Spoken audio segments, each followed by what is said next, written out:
Assalamualaikum, mana pagi ni. Assalamualaikum semua dan selamat kembali dekat channel saya Ide. Okey, alhamdulillah kembali lagi kita dekat channel aku ni. Alright game, macam mana apa tengok tajuk aku ni yang mana aku nak review satu Hot Wheels yang macam aku review yang set silhouette yang ada 5 biji kereta tu lah. Okay, so untuk kali ni aku nak review dekat hampa yang nombor 3. Yang ni Nissan 300ZX. Okay, so jom aku review dekat hampa Nissan 300ZX ni dia punya detail. Okay gang, so hari ni aku nak review dekat hampa silhouette set yang ni yang nombor 3 lah. Yang sebelum ni aku dah review dekat hampa Porsche, Skyline, tu McLaren kan. Yang ni yang nombor 3 dan nombor 4 yang terakhir, nombor 5 yang terakhir lah. So yang ni macam biasa, dia set premium. Aku review dia punya luaran dulu lah. Dia punya kotak bahagian depan ni soft corner cantik, bawah cantik, atas cantik, yang belah kanan pun lawa lah. Okay, yang ni set baru. Lepas tu dia punya J-hook pun tak ada masalah sebab aku beli set yang ni daripada kedai kan. Nampak? Cuma dia ada bengkok lah. Macam yang 3 kad sebelum ni yang aku pernah review pun dia bengkok juga. Aku tak pasti pasal apa kad dia bengkok tapi tak ada urat lah. Dia cuma melengkung macam ni lah. Mungkin dia punya melengkung ni daripada packaging masa dia hantar main kat aku lah. Okay, blister dia cantik lah. Dia ikut shape kereta. Apa goncang dia tak ikut goncang lah. Nampak? Dia buat fit-fit. Dia macam matchbox punya kotak. Matchbox kan dia ikut shape kan. Untuk Hot Wheels nak dapat blister ikut shape kereta ni kebanyakan yang premium. Yang premium je yang ada macam ni. Cun-cun. Nampak? So belakang macam ni yang aku dah review, Skyline, McLaren, Porsche dengan Nissan 300ZX ni lah. Tinggal lah kali Mazda RX-7 FC Pandan. So jom kita tengok dia punya detail. Yang ni rear riders pakai tayar getah. Lepas tu base besi metal. Aku zoom tunjuk dekat hampa dia punya detail.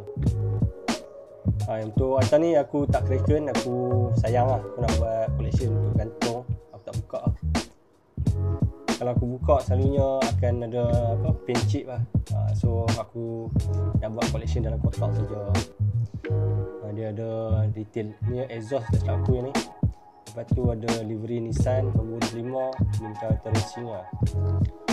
Depan detail bumper ada, lampu ada, livery Hot Wheels Racing nombor 25 Nissan Z. Okay, belakang detail ada lampu 300ZX. Livery dia ada signal, ada warna hitam tu.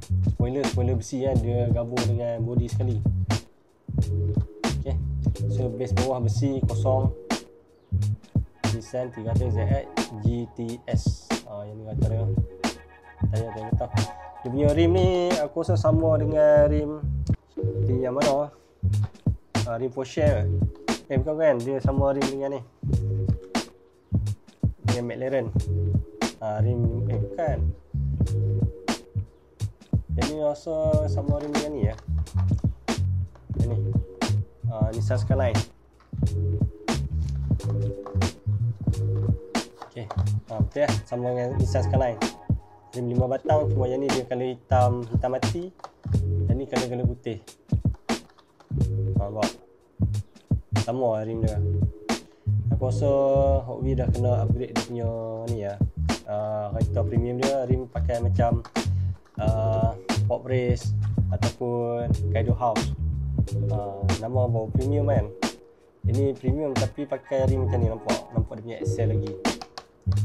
Tapi harga mahal. Okay, so yang tu saja aku punya review untuk kereta ni. Tapi cantik lah, siap dia ada side mirror. Tapi aku agak pelik lah side mirror dia dekat atas. Memang macam tu lah. Side mirror dia dekat atas bumbung. Okay, so siapa nak beli kereta ni ataupun set kereta ni, aku letak link Shopee kat bawah ni. Apa boleh beli kat situ lah. Alright, ada benda nak tanya boleh komen kat bawah. Jumpa lagi dekat next video aku yang akan datang. Jangan lupa subscribe, komen, like dan share. Bye. Assalamualaikum. Mana pagi ni.